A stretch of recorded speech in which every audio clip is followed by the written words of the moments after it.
Hey guys, how you doing? This is Manga Section. I'm here today to bring you the review for Shibata Manga Chapter 36.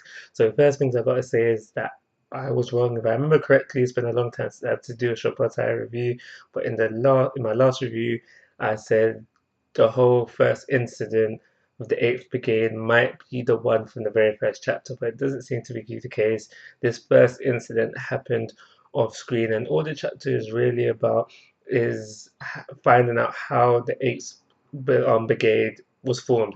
We started that story off within this chapter, and as far as I'm concerned, but I'm under the basically I'm under the impression that the founding members of the 8th Brigade are Obu, Hinawa, and Maki, and so the story takes place before Maki of not Maki, sorry, sister of and Shinra even thought about joining the fire brigade. So we start off with Hinawa, and because he was a soldier beforehand, and we start off there. And during this time, he's talking to one of his friends or colleagues. I can't remember if they're actually friends, but definitely colleagues, and they're talking over some lunch. And he's just basically saying why he doesn't like Maki, and he doesn't like Maki because we know that her father it was important of some big importance. I can't remember exactly right now of some big importance, and it's because of that because she's the daughter of the head of the military, I think it is, and he just doesn't like her for that reason, and she thinks that she'll be soft and just no good and useless and all these things. So from the get go, they didn't get off to a very good start. And I think once this flashback is finished, we'll find out why that they have become buddies.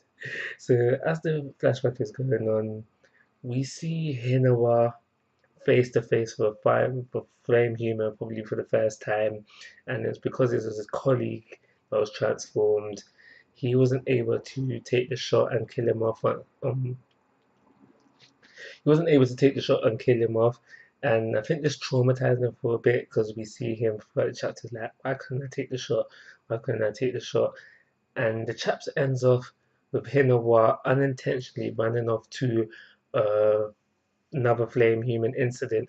And this is where he meets Obu for the first time. Well, he hasn't met him yet, but they're both there, and that's how the chapter ends off. So it's always nice to get a flashback. It always usually brings more understanding to their characters, and I think once this flashback is done, we will understand, possibly even like Hinawa a bit more. Maybe it might go into explain why he doesn't mess around when it comes to fire, always putting out Maki's flames, and why he's so trigger happy and all that. But I think this is what we're leading to. We haven't got it yet. Maybe we're knocking at the door to a full understanding, but we're not there yet. And I think that once this flashback is done, we'll have that. But for now, all I can do is give it a 3-star rating and call it a review. Like always, guys, I'm asking for your thoughts and opinions. Like always, guys, I'm asking for your thoughts and opinions. If you haven't already, please subscribe to my YouTube channel. Most importantly, take care. Have a nice day.